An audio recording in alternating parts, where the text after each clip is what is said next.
Yes, we're okay. Hello, everyone. Now we're with Grandpa. Okay, here we are at Grandpa's house, and for right now, oh, we're gonna talk about the um long life. And here's Grandpa. Okay, Grandpa, tell us about your story. Feel free to say everything here. Well, let's start at the beginning. Mm-hmm. At the beginning, uh, I was a baby, Yeah. and I was the sixth of seven children. And uh, my mother was overworked, trying to take care of all of them, and I was neglected. Mm-hmm. And uh, I grew up, I knew I was neglected. I have an older sister that was like a mother to me, and um, she was 13 years old when I was born, so when I was 2 years old. She was 15. Boy, here's a 15-year-old mother I had, you know. I liked it. and, uh, but I was left laying on the right side of my body, my head, and too long. They didn't roll me over like you do babies. Mm-hmm. And so I got uh, a knot behind my ear on my right side, right back here. Mm-hmm. And I have my teeth on this side are crooked. Oh. Yeah. Mm-hmm. Yeah. Now, as I've grown older, I've realized these things, and I was a slow reader. And I couldn't understand why I couldn't read as fast as other people. Hmm. And I could look at a book, and they have nice printing in it, Mm-hmm. and I read it, and somebody else read it, and they read 3 times as much as I read. Mm-hmm. And so I knew something was wrong with me, Mm-hmm. but I never could figure it out. And then I thought, well, the 7th grade, it came to me, I'm a slow reader, and so I'm going to have to do something to bypass the reading. And but in arithmetic, the problems are slow things, and you can look at the problems and think about them and find the solution. And so I'm very found. And I found it, and I would stay up till midnight or 2 or 3 in the morning working problems because I liked it. And and I'd go back to school in college and working on the mathematical problems we had. Yeah. I'd be one in the class that finished all of the problems because I stayed up 3 o'clock in the morning and working. And so other smart people in the class, they'd forget one problem. They wouldn't be able to work it. And I worked it several times before I found out what it was. Well, that's one aspect of my life. And then when I was in the Army, I had to learn to, You're in the army. yeah, after my childhood was boring, and there wasn't anything to do in my hometown, and Where's your hometown? Illinois. Benton, Illinois. It's Illinois. Yeah. And so we didn't have any money in our family. We lived from paycheck to paycheck. My dad's paycheck, and it wasn't good. And so he was a coal miner, and this was taught that the sons followed the father into the coal mines and brought more money into the house that way it was supposed to work. Well, I had two older brothers. One was 6 years older and the other was 9 years older. And the 9-year-old one, he was the person who went through coal mines and followed Dad. And then he had so much money. He was spending on women. And he didn't want to go to mine. He wanted to stay home or stay that night and look for the women. And So tell us about your story. yeah, and my story is I was watching. This is what I did. I watched my older brothers and the mistakes they made. And I just told you one he made, see, and I didn't want to make that.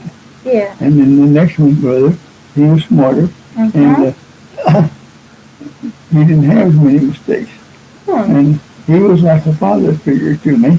Okay. He was 6 years older, and I learned to listen to him Oh, and okay. take his advice. And he would tell me when he was in high school, I was in grade school, he would tell me how hard it was, a physics question or chemistry test, and I remembered it. So when I got there into high school, and I had Latin. Latin. Yeah. And You can remember now? and the girl behind me in study hall, she went to the class before I did, and then she had study hall, and I had study hall with her, and she told me what the answers were to and how to say the words, the Latin words, and what they meant. And so I remember I'm a slow reader, so I listened to her, and I learned. That's how I got through Latin, 2 years of it. And she, sure it was a big help, but she wasn't there both years, so I had to look somewhere else. And then I had to probably in the book, look in the books and the dictionary and things like that. And we had to identify some of the Latin words. I made a mistake, and I put itch down for itch, and you used the description of edging from the library dictionaries, and the teacher told us in the class and embarrassed me, but I didn't say my name. It said one of them. Well, I knew who it was. Anyway, that was one of my mistakes. And anyway. So tell us about the story when you were kids. You already start that you have your own money. Well, it wasn't until I was 16 years old I would legally work. Okay. Yeah, but I graduated from 8th grade and that's 14. And I had malaria fever that summer. Oh. And so that knocked me out of working that summer.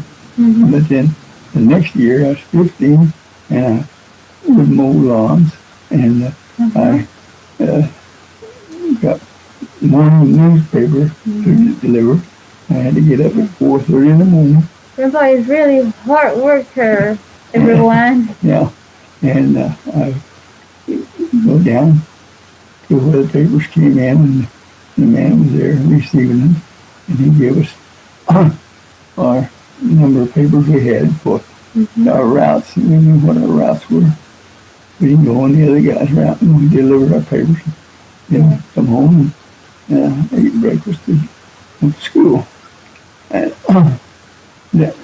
he was very tired. Those were very long days from 4:30 in the morning till 8:30 at night, something like that. And then you had to study. And, that was hard.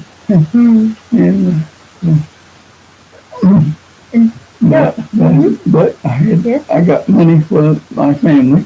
Yeah. And money was needed because the coal miners were not working every day of every week. He would work. Some weeks they worked 1 day a week, Mm. and he got paid every 2 weeks. So it was 2 days of work that he got for two weeks. 2 weeks. Yeah, and our rent in this house Mm-hmm. we lived in was $12 a month, and I had to pay the $12 a month. And that made In that time, what, yeah, what year that? yeah. And, It's 19 something. excuse me. And mother and dad were discussing things, and I was like in the kitchen fixing something to eat or something. Mm-hmm. And they come in, and the mother spoke to me very nicely and said, Paul, you have $12. I said, yes. And he said, well, we'd like to borrow it from you to pay the rent. Mm-hmm. Dad says, we want the money. We want the money. We don't want to borrow it. We want the money. You're real mad. Mother said, now don't get angry because he's offered it to you. And all you have to do is take it. And so and that went on, you know. Tell us about when you were in the army. Yeah. How old were you? I went into the army at age 19, a year after I had. What year was it? Tell us what year. 1943.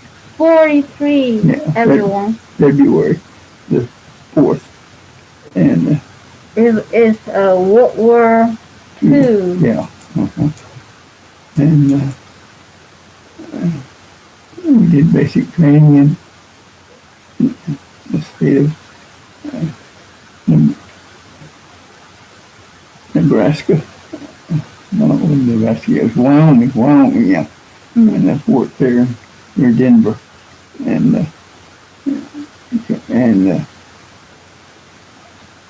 we didn't have time to go to town or anything like that. In basic training, they had to be busy all the time. Mm. And it went out on the rifle range, and close to the end of it, and there I learned Mm-hmm. that I was shooting an Enfield rifle, which was a rifle the British furnished the United States Army. If they didn't, the United States didn't have enough rifles. The British had their factories making them for years. Oh. Because they were in the war longer. Yeah. And so they supplied and we kept those rifles in the United States after the war. And the Army practiced with them shooting. And boy, you shoot, they had a terrible kick to them. Uh-huh. And they told us, now, don't put your thumb between the hammer and the rifle and your lip. Oh, And yeah. it's going to Yeah. bruise your lip Yeah. and bloody your nose sometimes. And, well, it was winter time, Mm-hmm. February, we were trying to shoot. We had to have clothes on Yeah. and to keep warm. But you had to take your clothes off. We didn't know this. You had to take off your jackets and put down your bare shirt and hold that rifle up to you and shoot. And we didn't do that. We just shot them. But anyway, I learned that if I aimed at the bullseye, my shots would group together around the four and on the clock, like 20 minutes after 4 or something, or 4. And I give them there. So I moved my rifle up to the 10 o'clock, and I shot, and I hit 10 o'clock. Mm-hmm. I said, well, I moved back to the bullseye, and I hit 4 o'clock. And that told me right there. Mm-hmm. Well, I'd always suspicioned I had trouble with my vision Oh. right there in the middle, one eye and the other eye. They met, and what they saw and what was transmitted to my brain, through the nerves in my brain. And of course, my head was mashed in on the right side and sleeping there for the baby, and I couldn't see right. And that was another slow reader, and I couldn't shoot good like that. Yeah. And so, In the time that you almost got shot by the sniper, tell us about that. well, this is the first 6 weeks of my finished that, and they sent us to San Antonio, over and it takes us down where we're close to now. And we got a temporary place. They had the Army to extend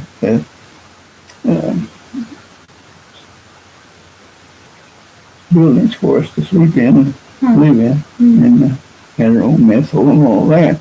But it was such a big acreage and things that we couldn't even see where the normal place was, where most of the soldiers, back in the old days, they gathered, and then when the hospital was, it's on that, I couldn't do that.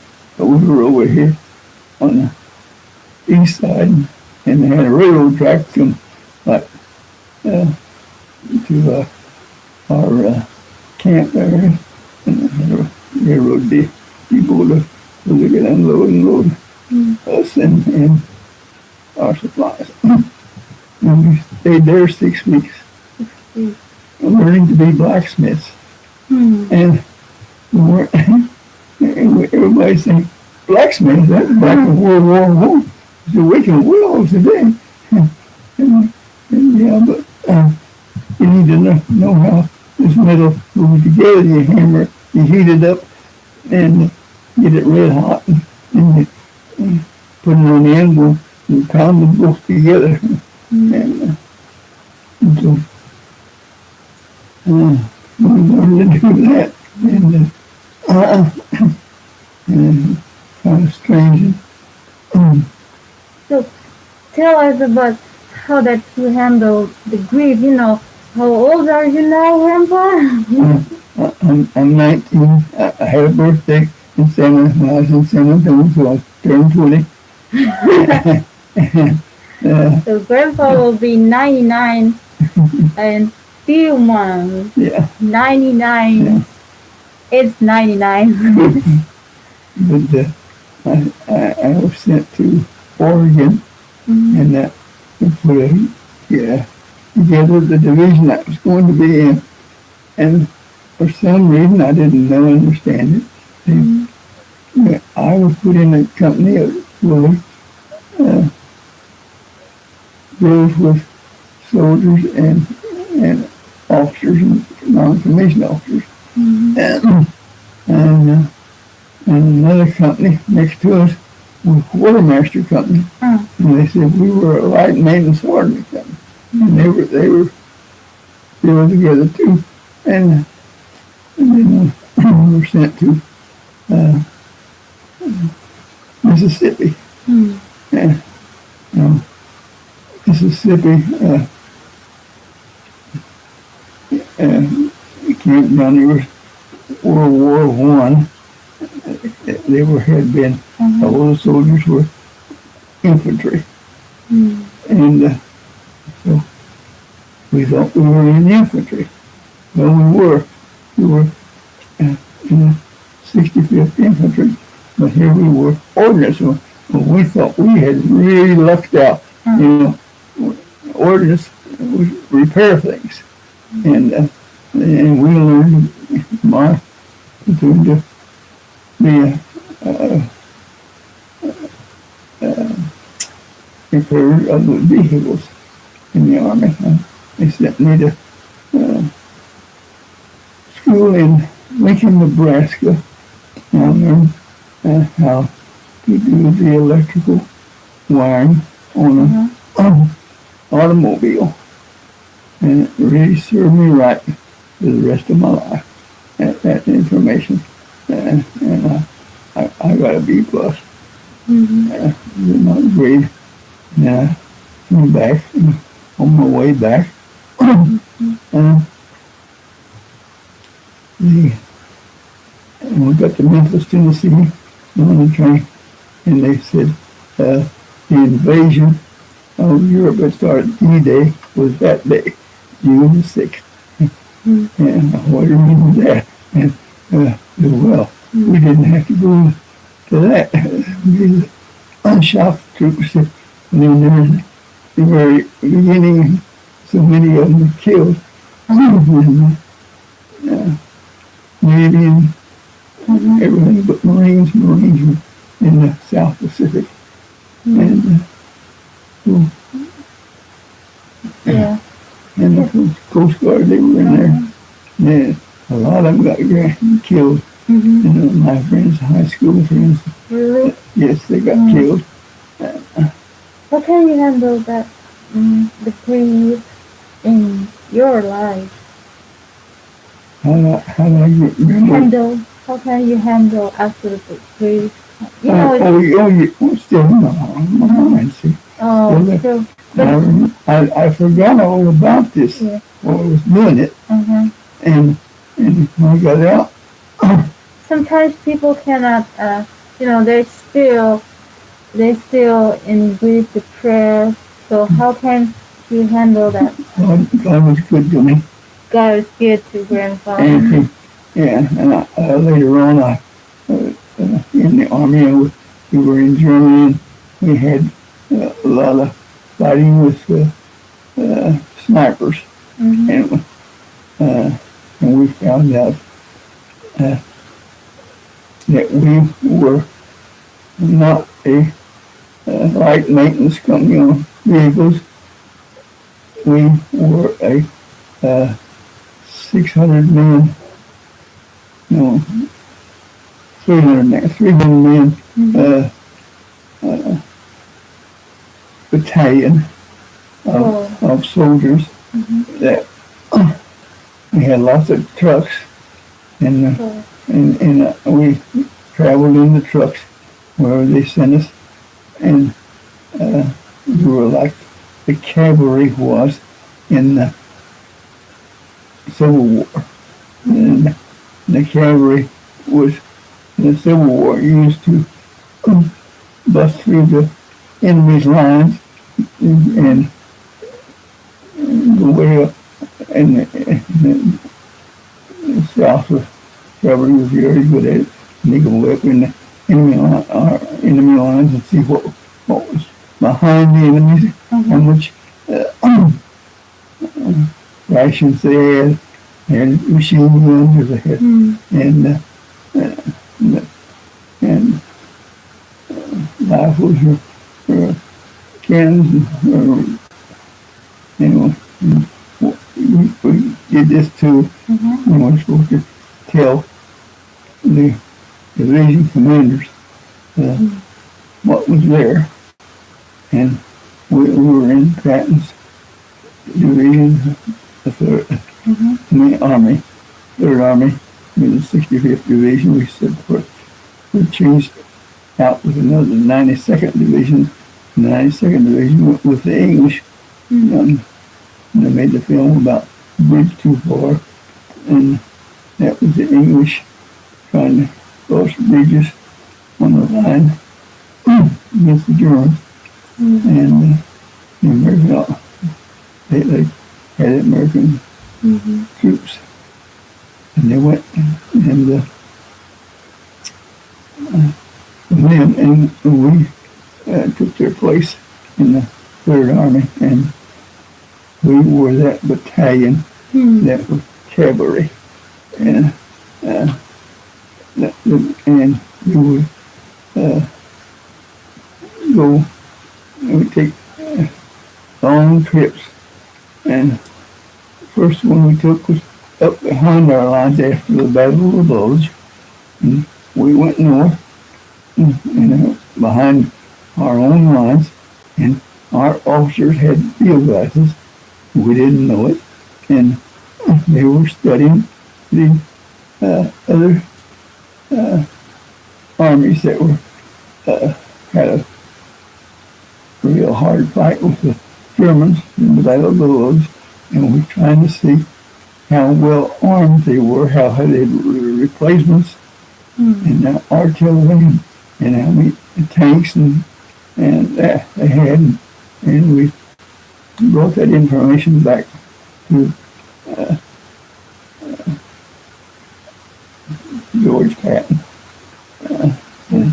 and he was the general of the Third Army, and he used it, and he even took a battalion of people that was like we were, and before we got over there, and he sent them against the German army. He broke through the lines, and he said, and they had his son-in-law had been captured as he was an airplane pilot and shot down, and he was several hundred miles in Germany, and he sent this battalion to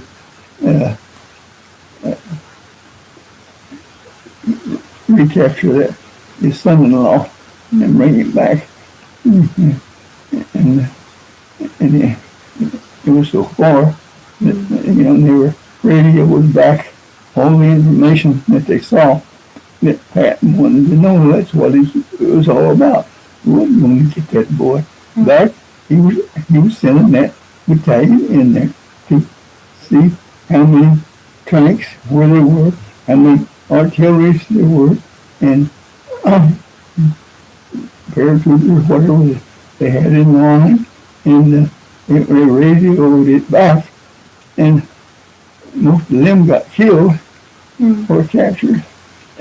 But I'm glad you're safe and gone. Nobody. I wasn't in that. I was in the one that was similar to that, but we never had to do that. And suddenly, when I was in, we broke through the lines because we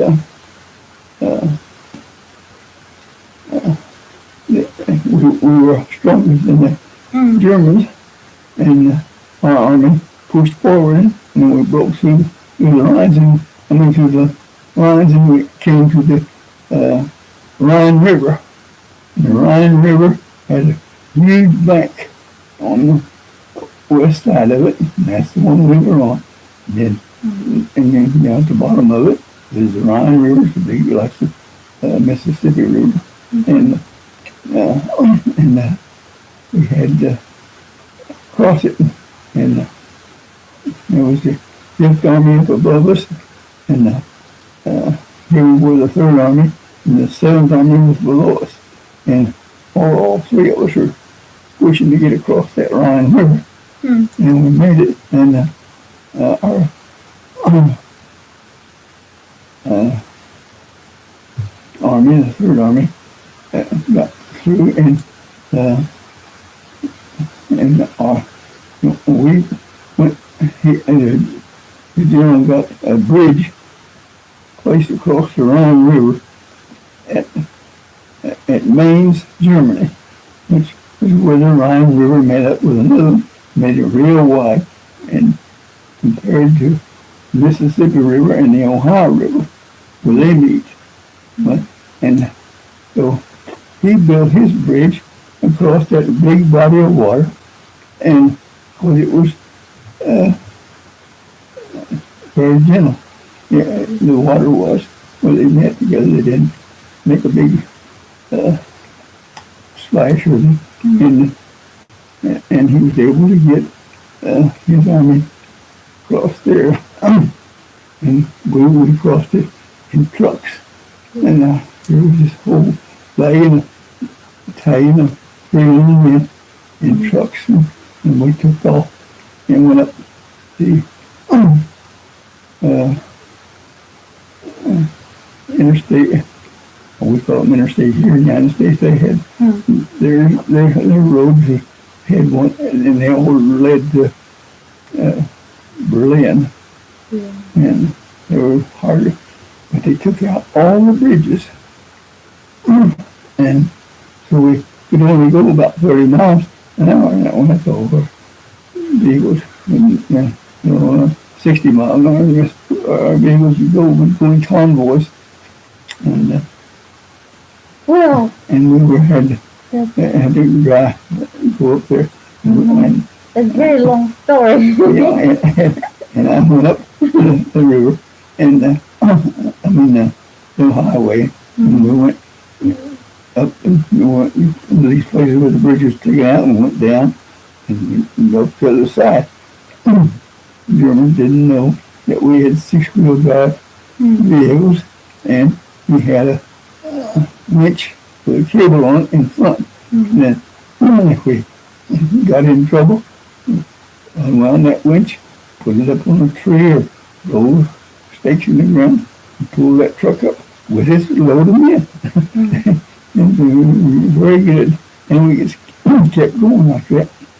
And we were able to push behind the German line, and they began to surrender to us. Oh, By the right. thousands. Yeah. Yeah. Surrounded. Okay, Grandpa. And then if they came in with guns, we shot them. If they laid their guns down and come in to surrender, we took them as prisoners. And so, and then we were going towards Berlin, and General Patton, that he wanted to get to Berlin before the Russians did.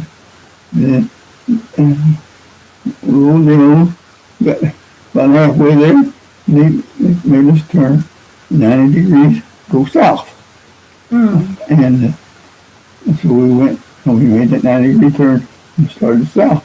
And boy, we ran into a nest of those people that were sharpshooters, and they were shooting stuff this way and killing people in our outfit.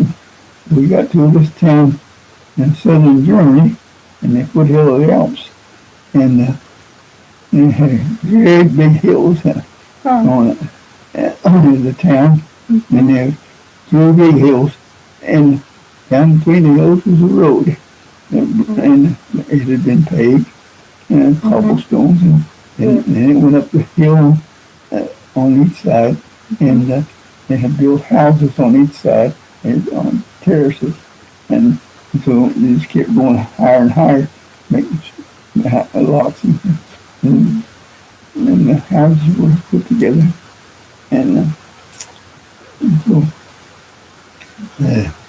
Grandpa, I have a last question for you, okay? So now you're Out there where I'm about, you're about 98. Yeah. So give us age. yeah, how that you handle this long life. Like you said, you never drink. Yeah, this is a turning point in my life, reading up town, listening to you, see. Okay. And so I'm 21, and then I turned 22 while we were on that trip, and I got to that village in southern Germany, and the snipers were, we took the village, but the snipers were in the village, and so I had this friend whose name was Grotsky, and he was a German Jew. A German Jew, okay. And he came over to the United States when he was 14 years old. And he was that was in the 30s, because he was 5 or 6 years older than I. And he was a sergeant, and he came and got me in that town, and we went down a path. There was a stream that was up higher and came down and had the, the German town. They had an ordnance building up there in a camp where they trained their soldiers, and then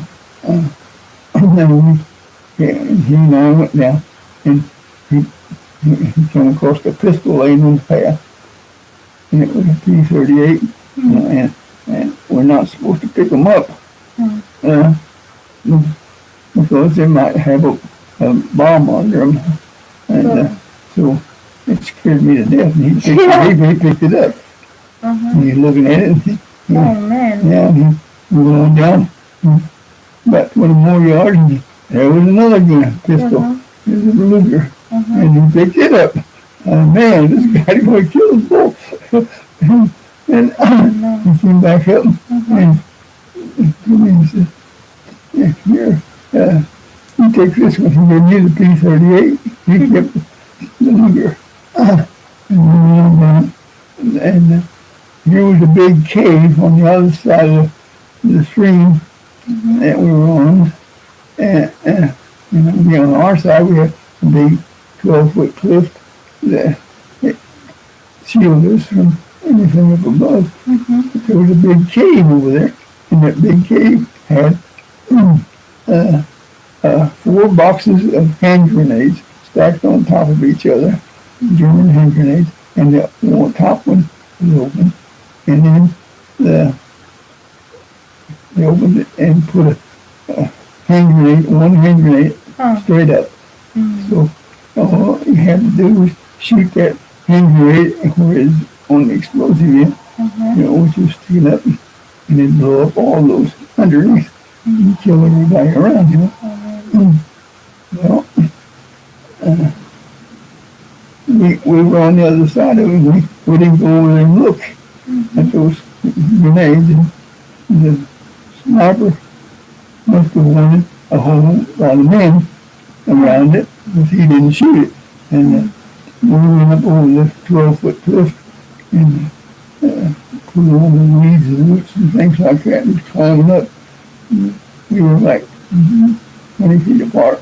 And just two of us and got up to the top and stopped and really looked till just the woods, the trees were about 10 years old. The Germans had used all of the timber in that. There were older trees, and during the war they've been in it since 39, and it was 45. And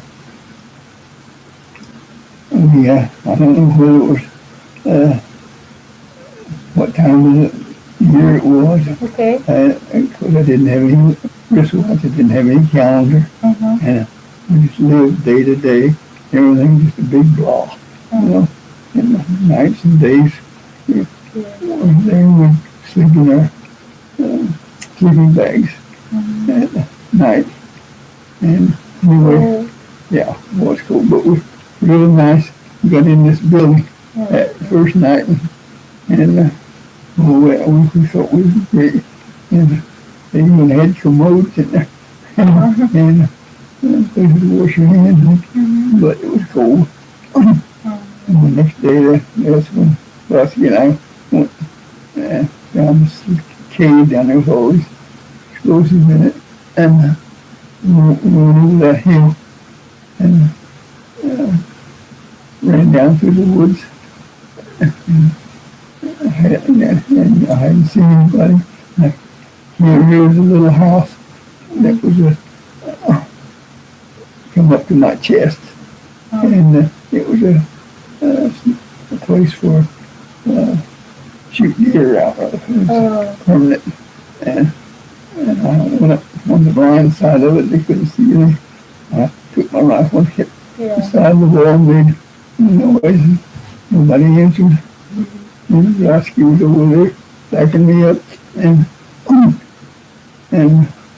I looked inside through the open door in the back. Nobody in there. And I'm there in the corner, on the opposite corner where I was, and sniper's rifle. Hmm. And he left his gun and he left. The sniper had. Right. God was taking care of me. Yeah. And Thank God. yeah. And Nice. many times I think. Mhm. And so Lasky came over to where I was, and I showed him the rifle, and when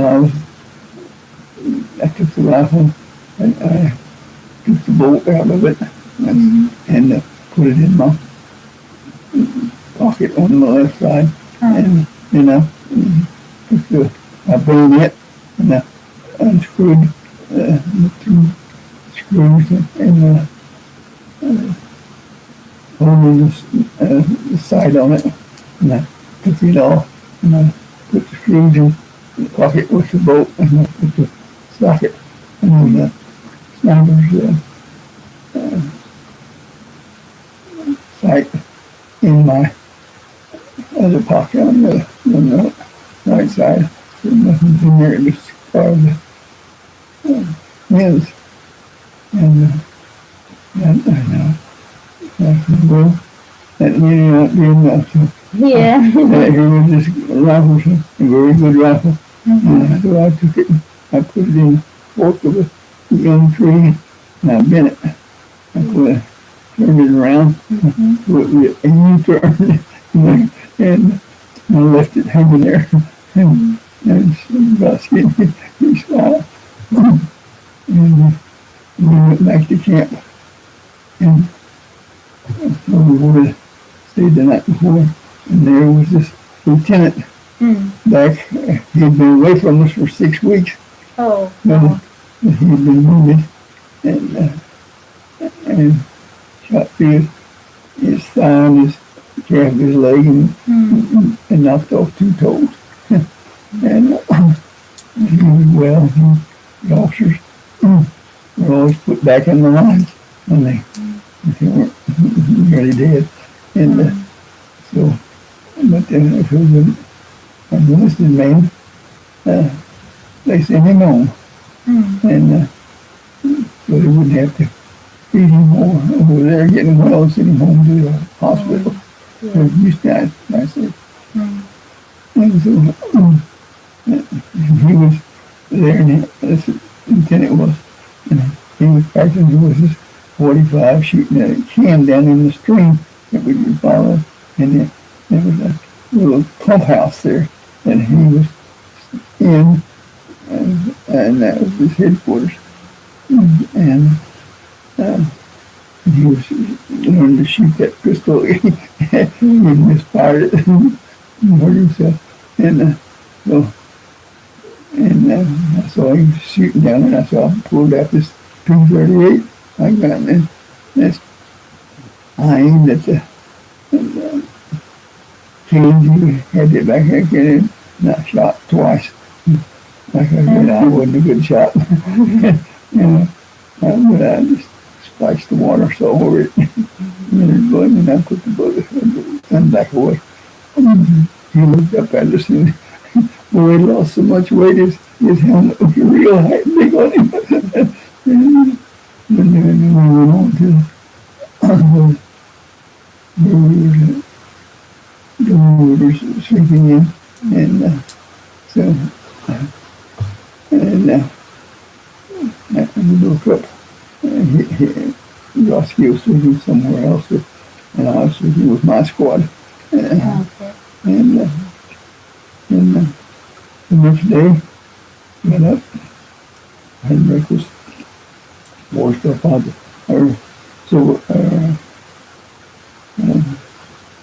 mess kits, and so we went in after breakfast. My sergeant of my squad came and got me, and he says, "Come with me." And nobody else, just me.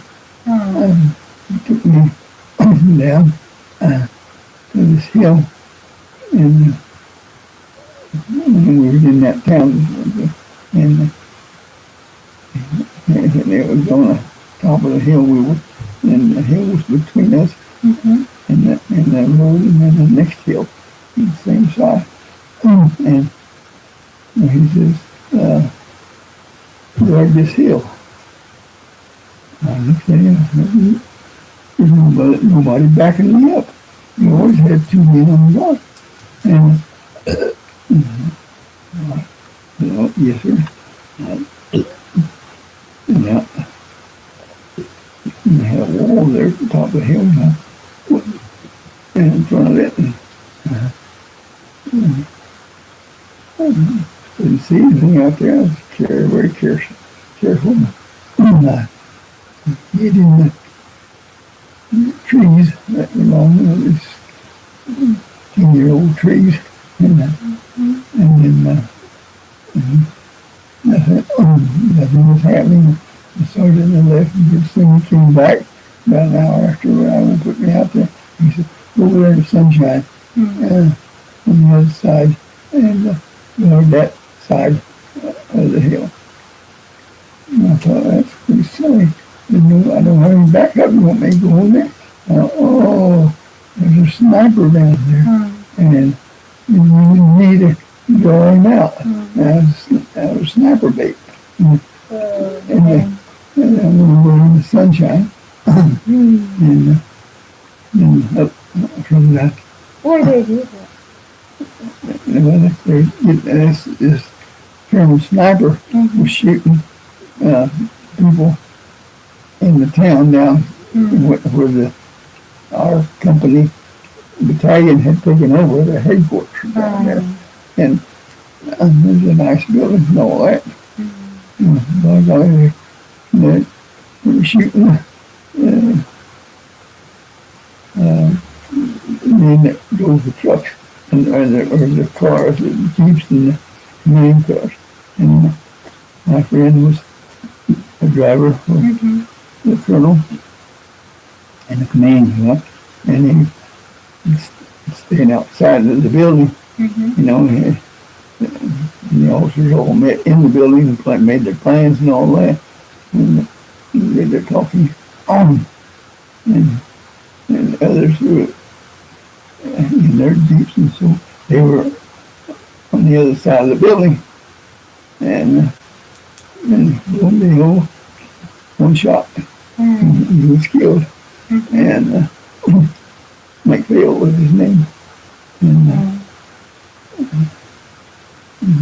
he had told me that he was from Southern Illinois. Like I was. And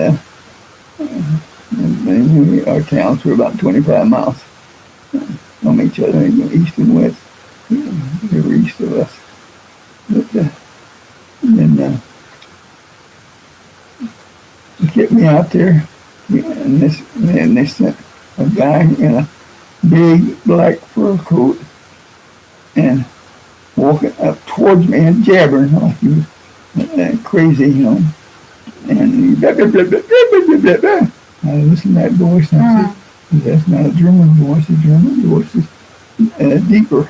And I don't know why they want to keep me over there, and they entertained me with this guy.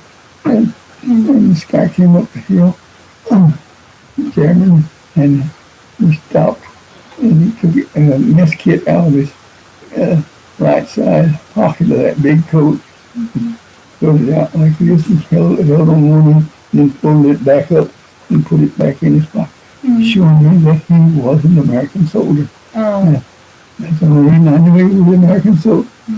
Remember to this day.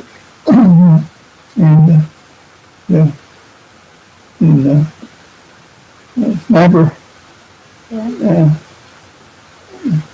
he hadn't come out. Nobody had seen him. And this guy come up, and so I took this P-38 German pistol out. I said, now, most German soldiers know the sound of their guns, and American soldiers know the sound of our guns. So I shot that pistol twice to put it up next to my carabiner, and bam, bam, and I put it back in my holster, which is on the right side, and and then suddenly there was a head popped up over a house on the other hill where I could see it. And the head had a blanket around it with a red stripe. It just outlined the face real good. and That's all. and looking at the over banister with a big vase over it, and he was at the foot of the vase looking, and I saw him, and I told the guy, I says, you go back down that hill, and the third shot's going to be on you. Boy, he turned around, ran down that hill, and lo and behold, up the road down below came an anti-tank gun, and an anti-tank gun is for shooting bullets into tanks and go through the armor.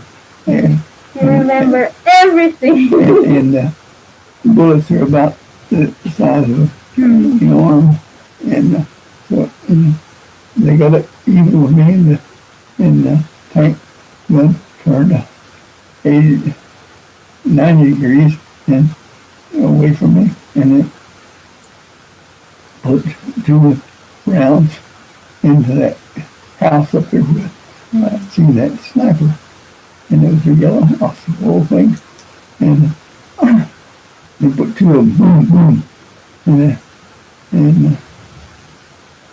the sergeant came up, he came down and got me. He says, "You're through." I didn't wash my hands, and then I was laughing, and he said, I guess that's the way it is after you've been through an ordeal. You've been stressed, Yeah. You're relieved of it. And so, nobody spoke to me. I just, I laughed at them all, but I'd seen the sniper. I don't think they did. They were hiding from them, and so nothing was said to me about it. No, nobody. But I never had to do guard duty again. I didn't have to do anything except just be a man amongst the troops, and all the guard duties done by other troops and the company. And so, well, somebody knows what I did, don't they? And that was just a normal thing for a soldier to do. Yeah, he was called upon. He had to do that. And we went on, and from there it went south and went to Austria. Oh, And, yeah, That's far. we got to Austria, and crossed, and Austrian, they were just about a week, and then boom, the war was over. We knew it was over because Yay! all the Germans surrendered to us, Yay! and they didn't give us any message that the war was over or anything like that. But we met the Russians, we had a good time talking to them, and So, Grandpa, don't you know that because of that, Indonesia have their Independence Day Yeah. also? yeah, that's right, they did, Yeah. and That was a little bit later after we turned the attention to the Pacific. That's my husband talking. yeah, that was, but the Russians just real dirty people, and they just, I could never took a bath. They're foreign, and they were foreign and educated at that time. One of the guys do a little bar soap like you have give it to you, and when you go to a hotel now, and you give it to one of them, and he unwrapped it and ate it.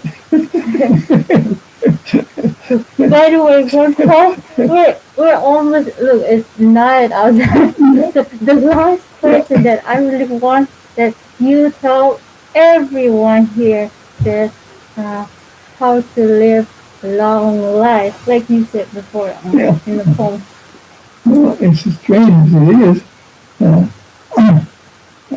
I stayed in Austria that summer of 1945, and then in September they moved me to a camp in Germany, which was tents, and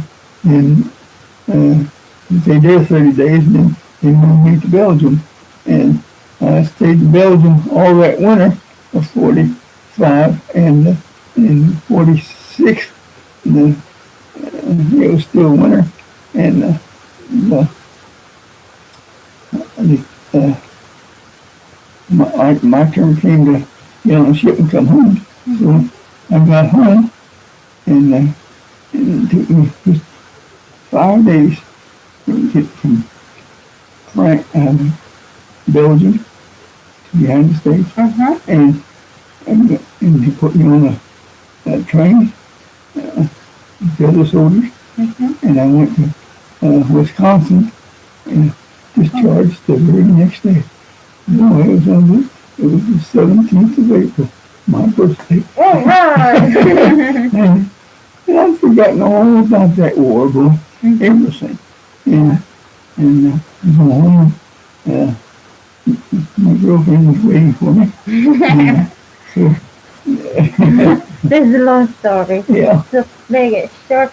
So I want you to tell everybody here about before, like I said, you told us when you were there in the fair, tell us about how that will live if he wants to be a long life. Okay. You're not drink, right? Mhm. And you're not tell us about Right, that, yeah. Grandpa.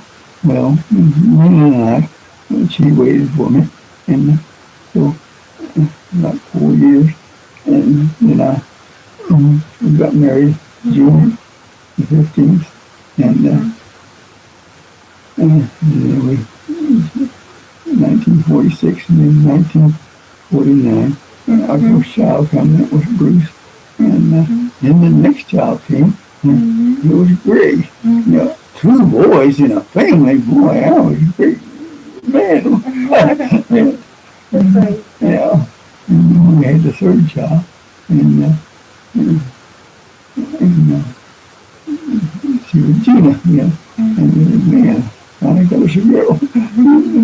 But anyway, we was working on the pipeline. I was working on the pipeline, and I moved from Kentucky to Tennessee, and Nashville, Tennessee, and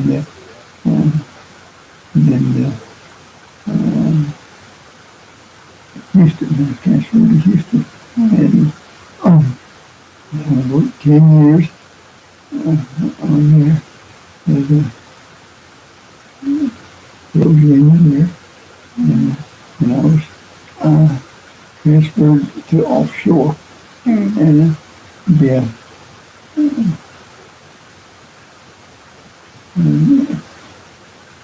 Instrument repairman, and so my 17 years offshore, working 6 days, 7 days on, 7 days off. It turned out to be 6 days off and 8 days. That's crazy. Yeah. And, Okay, about that. but I hadn't thought about any of this, my past history, you know. Yeah. And then I retired, and Brian was electrical engineer, and graduation, and he's gone through companies that he worked for. His first one he worked for, like everybody here, you come out of college or you get your first job, you're always, you don't know what they want you to do. You have to take the low pay, and so you learn what to do, and then they start promoting you. And Brian transferred down here to Houston. And Brad and I were here and we retired. And we had Greg had been in Dallas and he retired. He was down here in our house with us.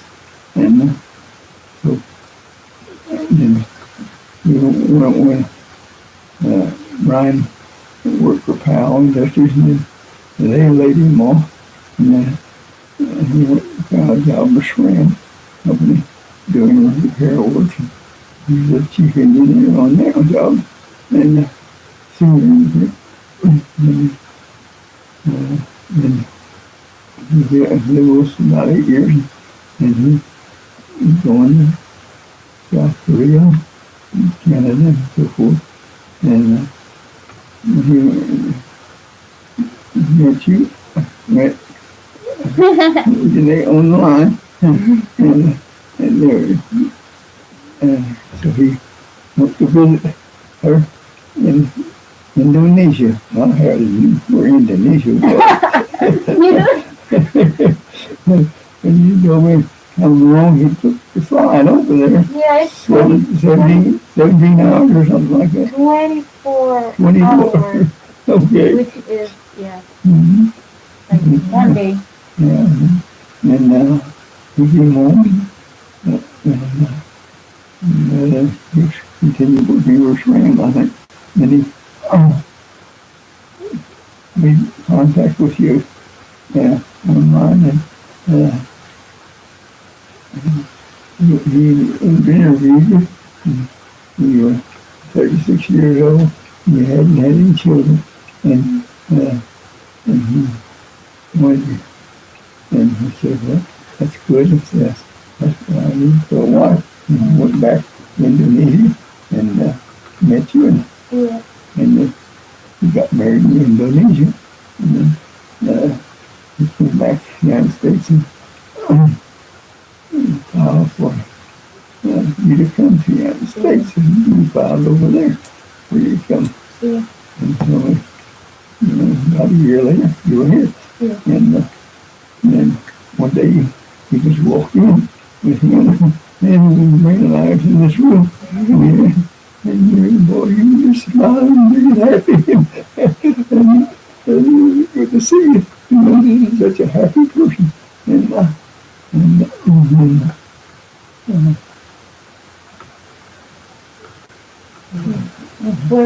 Oh yeah, and we married here in the United States, and the Judge, and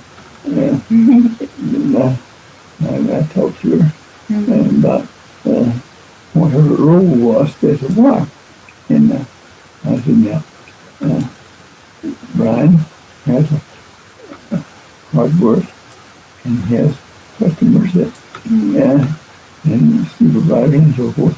He gave him a hard time, so he's a very good engineer. And I said, now your role is to help him to get all of these customers and giving him a hard time. And then every night he'd come home, he was with you, and boy, you could see his change. And he just, man, he forgot about those customers. And he would go back to work and they'd give him a hard time again. poor guy. Poor guy. And yours, Yeah. came back to you every night. Was with you. That was great and changed his life. And I can see it in him. See the happiness you had. And one day after about 2 years, Brenda asked you how long you've been here. You said 2 years. And he said, how have those 2 years been? And you said, the best years of my life. And you really said it. Yeah. And that's it. Yeah. The last question, like I said to you before, tell everybody how that we live a good life and we can have a long life. Yeah. So, Well, yeah, for a long time. And I had insurance that I could go to a doctor on, and boy, I didn't have to pay the doctor anything. And men and the children, they all went to the doctors, and they all did real well. Yeah, but Following it, yeah. And you didn't drink, and you didn't what called that in the past, and until now you're not drinking. right. Tell us about that. Well, You're not drinking, you're not smoking. yeah, well, of course not. But I changed my life from working on the pipeline to investing in what savings we had. And lucky, and I had some money and I could start investing in $250,000. Man, nobody ever had that much money. People retired that had $250,000. And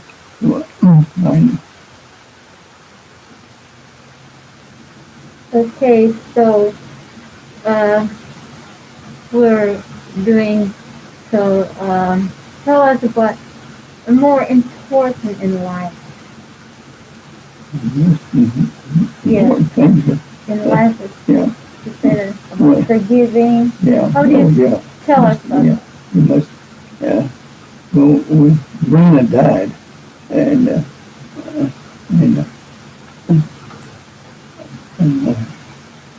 I kept saying the Lord's Prayer over and over, and he told me to live by that prayer and forgive my those who sinned against me, as I had forgiven those who sinned against me, and forgive me of my sins, and we're all sinful, and so and he revealed to me that time about my history of living, and especially the changed my life here when a sniper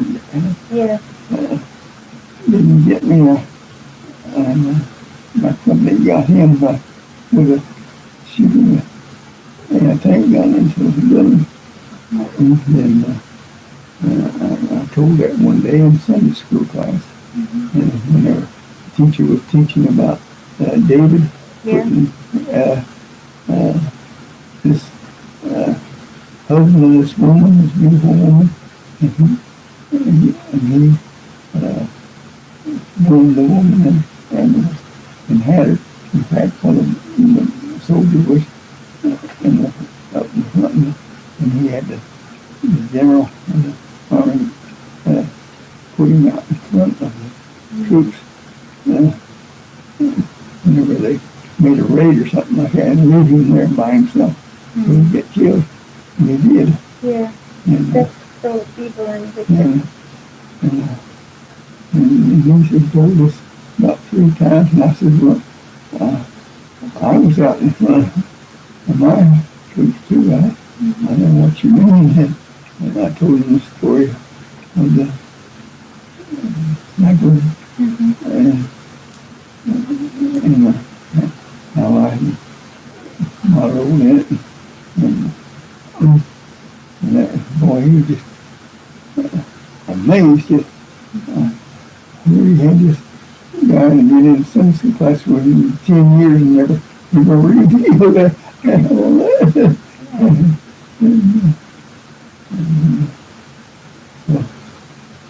Later on, he died. Younger years.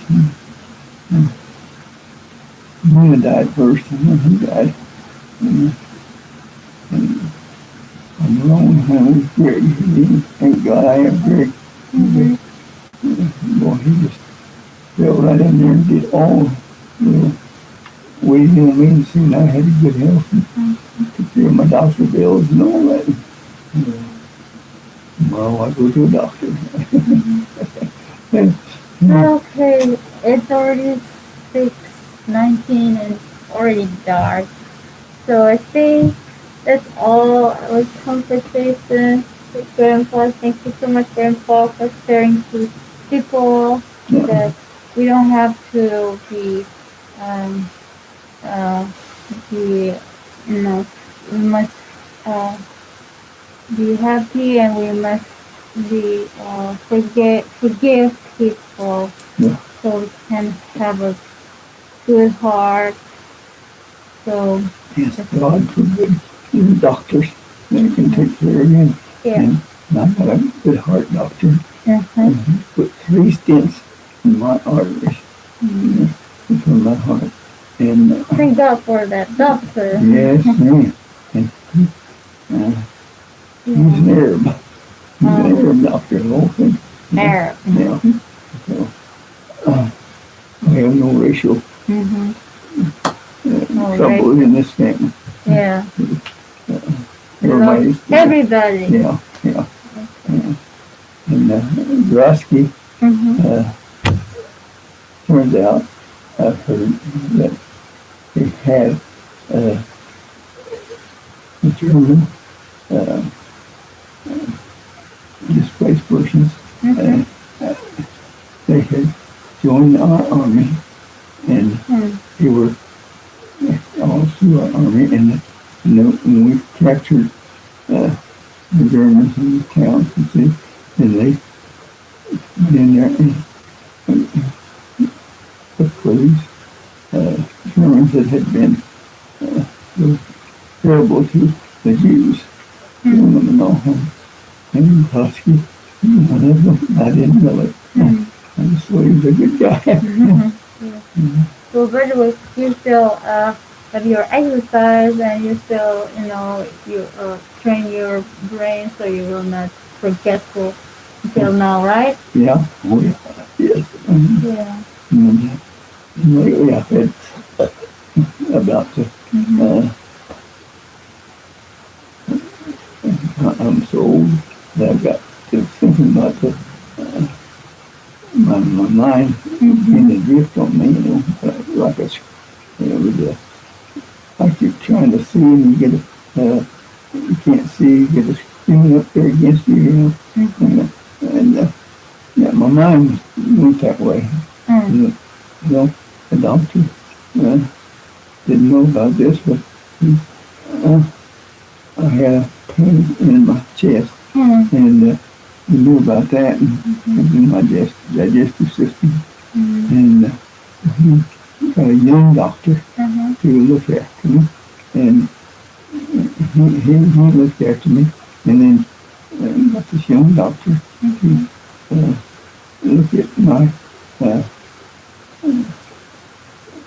heart and the arteries, and he put a camera of an artery and this right arm all the way up to my chest, and looked for the three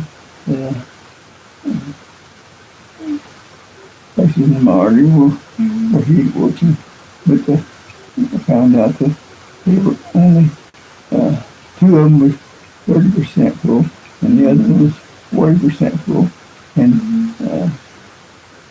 no, it was the other way around. It was 40% full, 2 of them, and one of them was 30% full, and that was the last one, I guess. And they expected that they didn't remove those things and replace them until they were 70% full. And so I'm in great shape there. And then the doctor, young doctor, he went into my neck on the right side and went into an artery and put a camera down and looked at the valve in my heart. I thought I was having trouble there. And of course my blood flow was slowed down. And he looked at it and said, well, there's a little wax on the valve, that fourth valve. But said it's not anything to be concerned about. And so he didn't try to operate and remove that wax from that valve. And so now I go back tomorrow. We interviewed by my heart doctor. All this, and Yeah. we talk about it. Yeah. Yeah. Okay. And, but it's cleared my mind. Uh-huh. Going down into this side, and it's cleared my mind. Got rid of that Yeah. fog that was out there bothering me when my arithmetic. Yeah. Yeah. Well, I hope you will have a good sleep today, Grandpa. I already had Okay. it. Yeah. Okay. Let's say goodbye to everybody here. Bye-bye, everyone. Bye, Bye. everyone. See you in the next video. Love you all.